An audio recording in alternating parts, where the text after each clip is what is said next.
yun guys, isang mapagpalang araw sa ating lahat. At ito na ang nalalapit na Kapaskuhan. Ito na ang pinakaantay ng ating mga solid followers dyan guys. Naman. At saka sa mga hindi pa nakapag-follow sa atin, ito na yung pagkakataon na para mag-follow kayo. Kung gusto nyo lang naman ng ganitong mga products natin ay pamumudmud. Lalo ngayong Kapaskuhan, pre. Pero ang dapat ito ang number 1 rule natin. Dapat nakapollow kayo, nag-share, at saka nagko-comment at nagre-react. So ito na yung una, babanggitin ko na kagad pre. Sa mga mahilig mag-vlog dyan, magmotor-motor, ito na aantay para sa inyo. Insta360, yan ang pamimigay. Tsaka Insta na to pre. Mga ano pre, mga Extremes, para pang extreme talaga to. So ito pa, bukod doon pre, ito ang nag-aantay talaga dito. ano naman yan? Ito yung drone na ipamimigay natin ngayong Kapaskuhan. Yun lang yung gagawin nila. Yung gaya na sinabi ko kanina, ganun lang kadali. Ay, napakadali naman. Ngayon siya, marami rin tayong Ayun naman dyan. pala guys, para sa mga lucky sharer naman natin, yung gustong ano dyan, magkaroon ng mga Apple products, ay ito, sintamis ng Pasko, kung mapapasa inyo to guys. Pagpasensya nyo na Ipon! guys ha. Yan. Ipon! Yan talaga. Tapos meron pa tayo ditong iPad. iPad Air.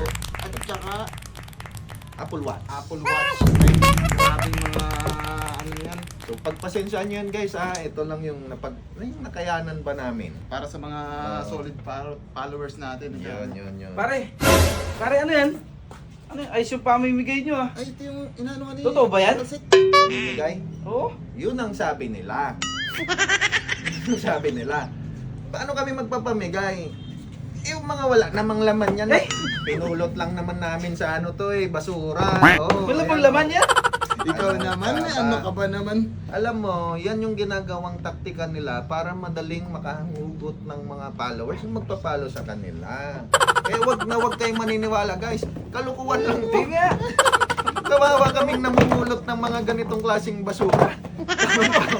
Walang kalaman Eh, wala ka. Walang yan guys. Gusto naman sila dyan. Oh, kaya kayo guys. Oh, pero kung nag-enjoy naman kayo sa mga napanood nyo na nagsasabi sa inyo ng ganun at naniniwala kayo na baka mapili kayo, okay lang naman. Kanya-kanya tayong panan. Kasi ako pre, sa tagal kong nag-comment dun sa mga nagsasabing ganyan, Oh. ni minsan hindi ako napili. Kayo, nasubukan Ganun niyo ka ba yun? kaswerte.